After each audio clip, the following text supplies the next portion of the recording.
خب سلام بینندای عزیز، پیشینشون بخیر. امید که جور و صحتمند و سرحال باشین. خوشم دید در یک برنامه دیگه از ما که بخشش باشه. خیلی دیر ویدیو جورنم دیگه. خب پیشنا ویدیوم گفتم که اینجا اینترنت سیه نیه، نمیشه دیگه. ما نمیتونم که زود فعالیت کنم یا زود نشر کنم.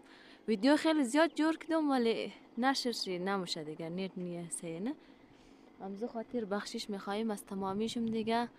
امروزم دیگه که ما میخوایم بخشش نشان بدم که ما چقدر کشتک ده. در این زمان خیلی زیاد وقت باغ رسیده، وقت کشتک دویه به شدت دیگه. یعنی هم کشته از موی دیگه. یعنی خسرا اونایش که خشک میشه جمع مونی، اونایش که تازه نیایش رایم صبح کسته انو قلیب کده دیگه.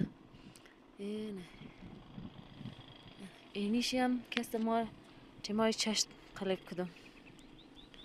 البته خوارمم مونه دیگه، ولی زوریش خود ممونم دیگه. اینش بدون شک بدون چیز دیگه.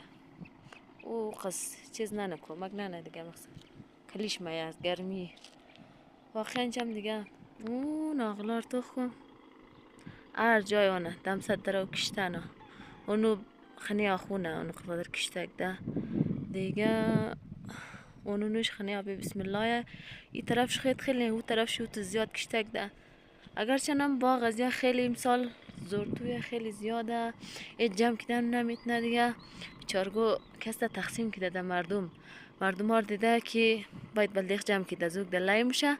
خودگونش که بیچارگو نیلختوم است رستگی نمیتونه، ولی مردم را گفته که از تغلق همز اینجا موره دودن باغ دیده شیه و کنتی که باید جمع کرده موره. خدا خیر بیده اینا، خدا احجرشی بیده انشالله دیگه. اینی باغ پیشخانه از ما بود. ایم که خیلی گوشت خسته بود، خیلی مرا عذاب کردین می باغ که تیز ما قنجگه چاقوی لش میکردی دیگر قمید نمشد، از خستهخ جداید نمشد. اینی هم ریزه باغ ما ایر کار نگرفته، یقص بار نداشت دیگه.